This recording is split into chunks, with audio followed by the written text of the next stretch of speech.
For the past few weeks, I've been using Tesla FSD 13.2.9 Down Under on my 2025 Model Y Juniper with hardware 4 in New Zealand. If you're not familiar with it, Tesla FSD stands for Full Self-Driving. It is a neural network artificial intelligence-based software that transforms a Tesla vehicle with hardware 4 computer into a self-driving car. FSD has been available in the USA for several years now, but has only come to New Zealand and Australia in the last few weeks. At the moment, it comes with a supervised tag, meaning that a human driver is still required, and the human driver is responsible for the vehicle and needs to correct any mistakes that FSD makes. Eventually, Tesla hopes to achieve unsupervised status, which would mean that the car would be safe enough that you could take a nap, read a book, or scroll TikTok while the car drives you around.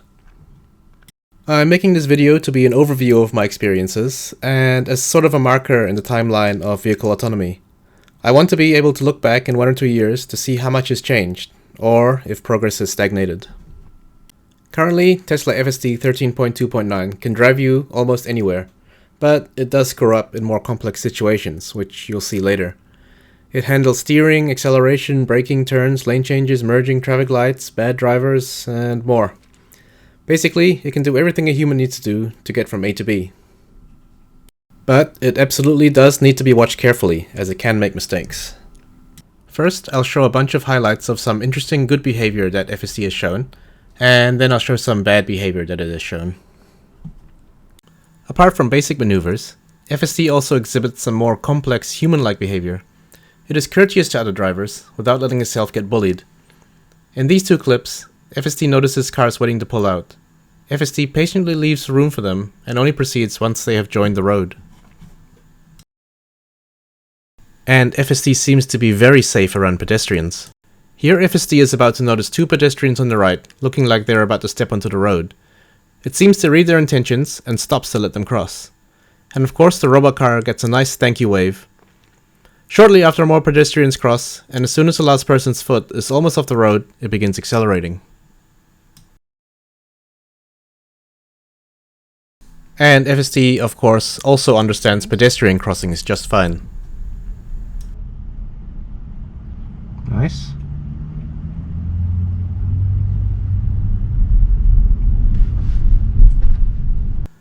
Here we have a situation where a slow-moving truck is about to enter the intersection. You can't see it through the windshield, but if you look at the FSD visualization on the screen, you'll see that we get a green right turn arrow right about now. FSD patiently waits for the truck to clear the intersection before proceeding.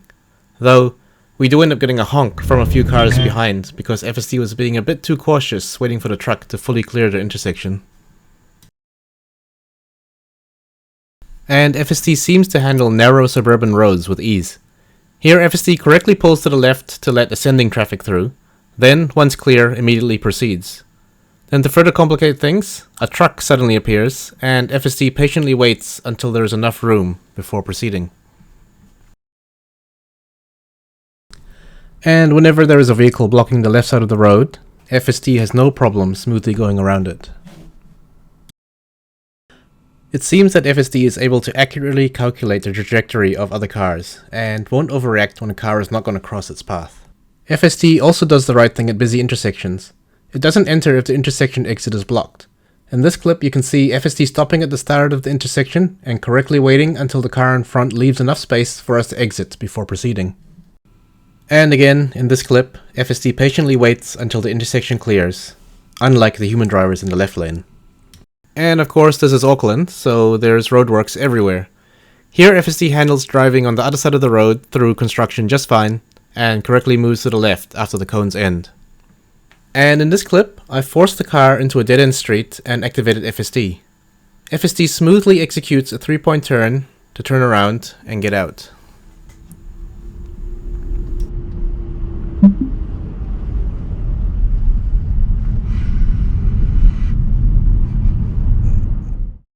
And as for speed control, FSD tends to go the speed limit, or slightly faster if traffic around it is flowing faster. But in this clip we enter a construction zone with a 30k speed limit. Usually if it's by itself, FSD will go 30 to 35 k's max. But here, because the flow of traffic around it is moving about 40 to 50 k's, FSD decides to go with the crowd and illegally speed. I'm not entirely sure if this is the right thing for it to do. On the one hand, moving with the flow of traffic is safer, But on the other hand, New Zealand police can and will give you a fine and demerits for even going 5 over the speed limit. So, until Tesla accept liability for tickets, I think I would prefer it to stick closer to the speed limit. Here FSD realizes that it is stuck behind a slow truck, and there is a passing lane on the right. Once faster cars have passed on the right, it indicates, changes lanes, accelerates, and smoothly overtakes. One small nitpick is that it doesn't move left after overtaking, but there was no traffic behind and it probably tries to minimize unnecessary lane changes. And FSD can even handle incorrect lane markings. Here we have 2 lanes, and we need to make a left turn. The left lane is marked left turn only, and the right lane is marked for straight and right turns. But this is actually an Auckland roads trick. The left lane actually ends in a curb, and the right lane needs to be used for turning left. When I first saw these lane markings, I initially expected FSD to get into the left lane and wait behind the parked truck forever. But it seems that FSD was clever enough to see the curb sticking out and understand that the lane markings have to be ignored here. Alright, here we go. Let's turn left.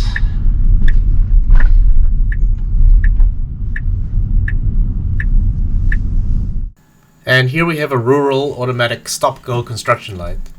FSD recognizes the light, stops, and waits for the green, and then proceeds, following the cones and driving on the other side of the road. When the cones end, it smoothly moves back to the left. FSD also handles on-ramp lights well. It knows that once you've had a green, you can keep on going even if it flips back to red. So it slows for the red, then when it gets green it accelerates smoothly through, ignoring the quick change back to red. And speaking of the motorway, one of the core use cases for FSD is, of course, the motorways. Tesla owners in New Zealand have enjoyed the old autopilot system for many years now, but that is basically just simple lane keep assist, although a very good one. I have another car which is a Kia EV9, and the lane keep assist on that is pretty bad in comparison, although that's a story for another day. FSD is a lot more than lane keep assist. It handles on-ramps and off-ramps, merging, lane selection, lane changes, indication, overtaking, following distance, and of course, steering. On the motorway, FSD is also great at handling dangerous drivers. Here, we're on the motorway, and the left lane is about to end.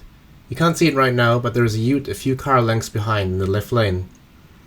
Right as the lane ends for us, the ute decides to suddenly floor it and overtake on the left, well past the end of her lane. FSD does a great job here recognizing the threat and sticking to the right as much as possible and managing speed to give her space to not crash. And of course FSD is far too polite to honk, so I had to help it out here. Then, just like a human, FSD decides it's time to get in the right lane to pass the ute that just cut us off. And speaking of getting cut off, here's another situation where someone pulls out in front of us, causing us to have to brake hard. The fisheye video makes it look further than it is, but trust me, it felt pretty close in the car. From the visualization, you can see that as soon as the car enters our path, the chevrons on the path planner reverse, indicating that we're slowing. FSD brakes hard, but smoothly, and slows just enough to let her get out of the way without overreacting and braking too harshly. Whoa! Good job FSD there, slowing down. So as you can see, FSD can handle a lot of driving situations, like a smooth human driver can. But it is most definitely not perfect. There are several major problems in my opinion that are holding it back, which I'll illustrate shortly. I'm not sure if US customers see the same problems. Maybe it's just an issue with the training data in New Zealand and Australia still being poor, and hopefully we'll see major improvements over a short time. The biggest problem FSD has right now, in my opinion, is poor lane selection. Time and time again, it will get itself into a turning lane when it needs to go straight. This is of course not only an FSD problem, as I see human drivers making the same mistakes all the time. The problem can be partly blamed by the poor road markings we have in Auckland. Often a lane will suddenly turn into a turn-only lane within the last few meters, with no advanced warning. Humans overcome poor lane markings by having local knowledge, but FSD in theory should have an advantage in the form of map data that tells it the lanes it needs to use. But it seems that FSD is only using map data a little bit and relying on vision for lane selection. Sometimes FSD will get in the wrong lane and eventually correct itself like in these clips, but other times it will do something illegal and try to proceed straight through a turning lane. Like in this clip, where we need to go straight but are in a right turn only lane. Instead of honoring the lane markings, FSD just illegally goes straight through. There was no danger here because there were no cars behind or to the side, but in my opinion, If it's in the wrong lane, it should just take the loss and turn correctly. Okay, it ignored the right turn only lane and pushed itself straight through. And here it gets itself into a left turn only lane when it needs to go straight through. It seems to realize this and puts the right turn indicator on to change lanes, but it didn't seem to be slowing enough to not enter the intersection before changing lanes, so I end up intervening here.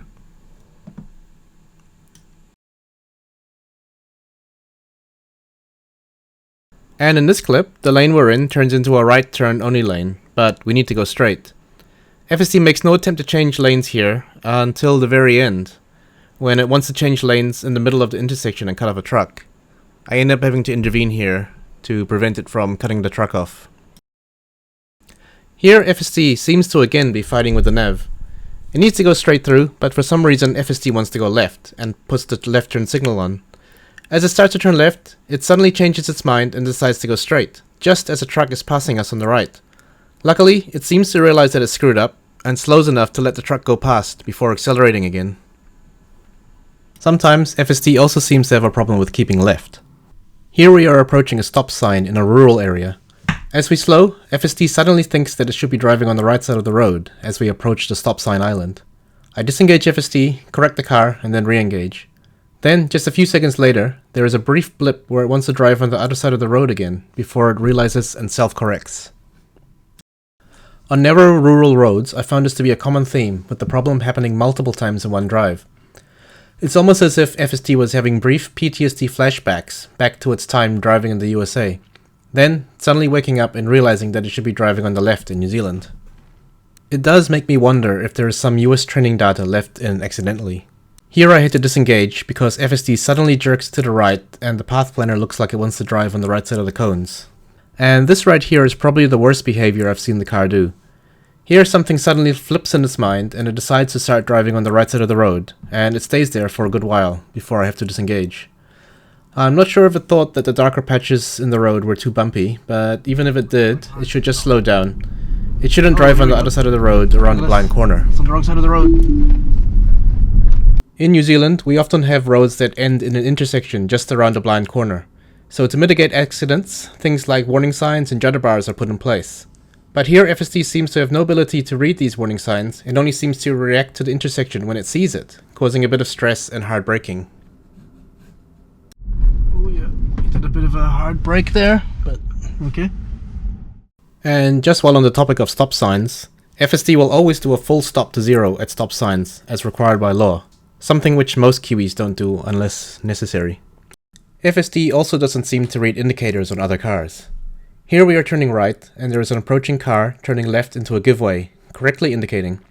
A human driver would realize this and proceed much earlier than FSD does. In this next clip we're stopping at a stop sign, and there are two large trucks approaching from the right, both with their left indicators on. As a human driver, I deem that as safe to go, as none of the cars behind the slow-moving trucks can get past until both have turned. But FSD makes no move until I tap the accelerator to give a hint. It seems that FSD only makes its move once the pose, or the movement of the other car, shows that it is really entering the left turn lane. I guess not trusting that humans are indicating correctly is ultimately safer. But as you'll see in the next clip, not reading the indicator and only looking at the pose of the other vehicles becomes its undoing. Here we have a white car approaching from the opposite side of the roundabout, turning right, and correctly indicating. As FSD approaches the roundabout, it seems to read the pose of the white car and deduce from its movement that it is going straight through the roundabout. FSD then proceeds and is on a trajectory to cut off or crash into that vehicle. So here I have to intervene and give it a fairly heavy stop. If FSD was able to read the indicator, it would realize that the white car was about to start turning. And this is a situation I've had several times now in roundabouts, so it's not a one-off. If cars are approaching from the opposite side and turning right, you have to be very careful. This guy's turning right. You have to stop. Stop. You weren't gonna stop. I've also found that FSD will often miss speed signs, meaning that I'll have to intervene and adjust the speed manually using the scroll wheel. Just roughly from my own experience, physical speed signs seem to be missed about 20% of the time, and electronic speed signs about 50% of the time. In this clip, FSD misses the first set of overhead electronic speed signs, but captures the second set. However, from the GoPro footage and even from my own memory, the first set of signs was very faint and may have contributed to it not seeing them. However, a secondary problem may be that flicker from LED signs could be causing a problem with the cameras.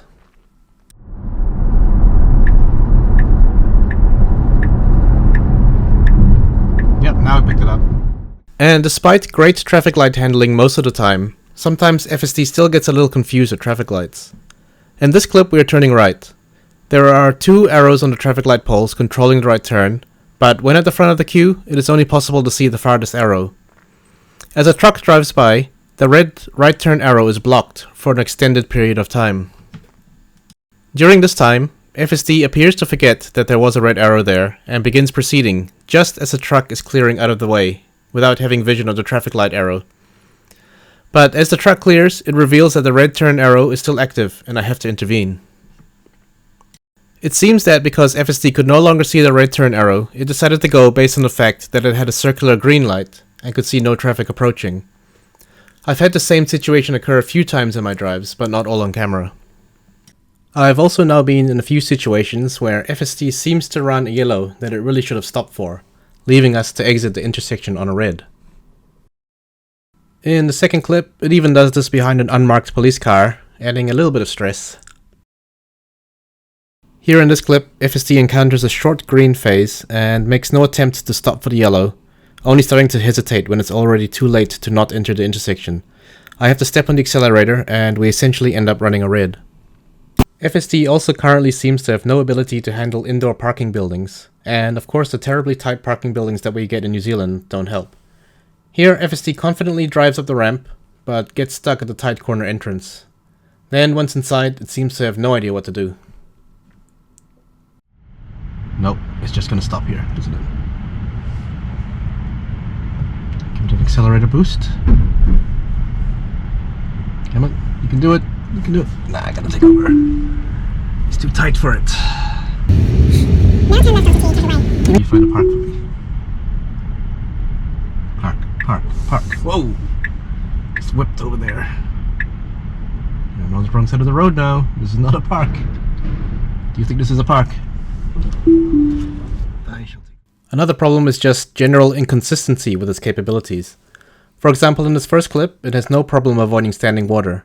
But in the second clip, it's happy to just splash through the standing water. Speed bump. Avoid this water. Nope. Just drive straight through the water.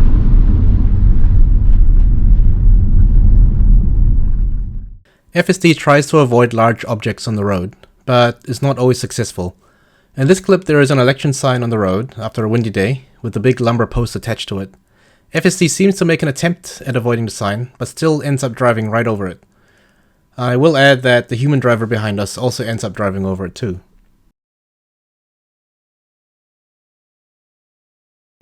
FSD also sometimes forgets to indicate, causing a bit of awkwardness. In this clip we're turning left, but FSD decides that it doesn't want to indicate the turn. FSD then proceeds to move very slowly into the turn, which I believe created some awkwardness with the pedestrians.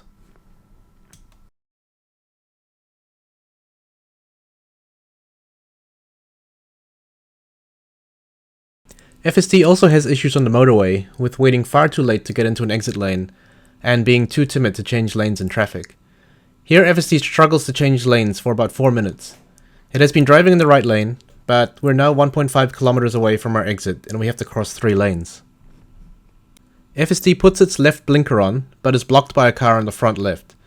Instead of just slowing down to get into the gap behind that car, FSD decides to speed up and overtake.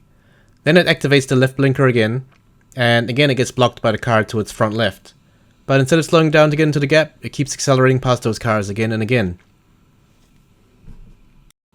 Sometimes a car to the rear was baited into being nice by FSD indicating left, and they slowed to leave a gap. But each time, FSD refused to slow down slightly to get into the gap created. It seems like FSD only wants to accelerate or maintain speed into a lane change, never decelerate. Finally, when a large gap opens up, it makes its way over, with only 400 meters left to go. Luckily, more gaps appear on the next lanes over, and it makes it to the exit lane, right at the last possible moment.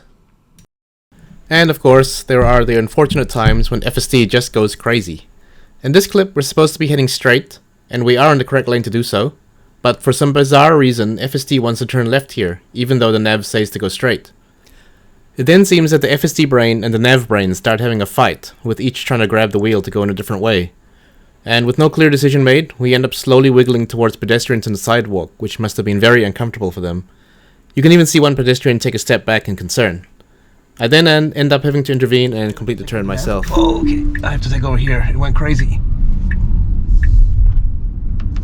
In the next clip, something similar happens. As we turn left into a park entrance, the car again violently wiggles the steering wheel left and right, making us move straight towards the rock. Again, this requires an intervention. Fortunately, I've only ever encountered this crazy indecisiveness at low speeds, so taking over was easy. And then, of course, there are the times when FSD can make other road users rage at the machine. Here we're approaching a bus that is indicating to the right and wanting to pull out. In New Zealand, there is no law that says you need to give way to buses pulling out, but it is courteous to do so if you are moving at low speeds. FSD makes no attempt to slow here, but I believe it was thinking that it could use the right lane and would be out of the bus's way soon enough. But just as the red car in front of us changes lanes, it reveals that the right lane we're in suddenly becomes a bus lane in about 10 meters. In Auckland, there are bus lane cameras everywhere, and you can get a bus lane fine for even having your tires touch a bus lane. So here I immediately intervene and turn left to prevent a fine. But this ends up blocking the bus, who ends up giving us a big honk, and even flipping us the bird as he drives past later. In 200 meters, turn right onto Key Street. And he just gave me the fingers, I believe, for that.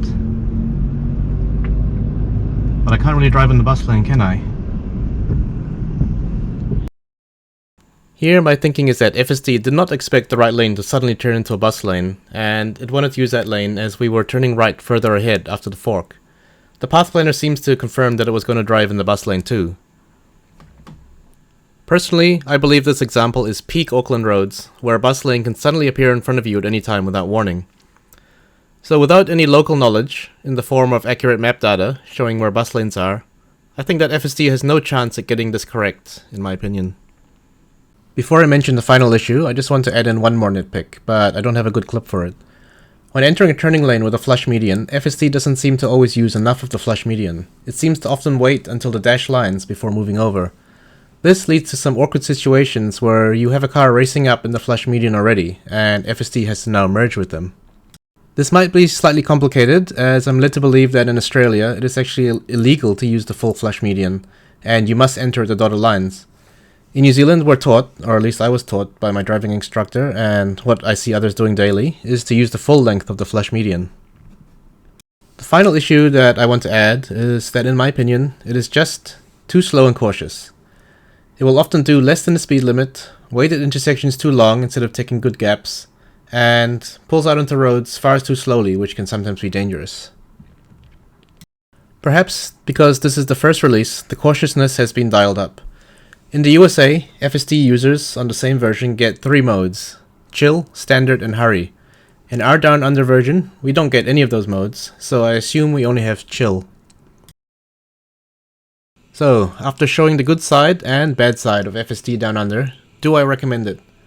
At the moment, I believe FSD Down Under is in an early adopter phase. It just released a few weeks ago, and anyone trying it out now is going to see the rough edges.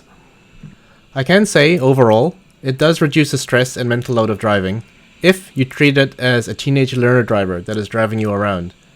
You still absolutely need to be attentive to FSD making mistakes and be ready to take over at any time. After a few drives, you get accustomed to where it is likely to screw up, and you'll learn when it is best to take over.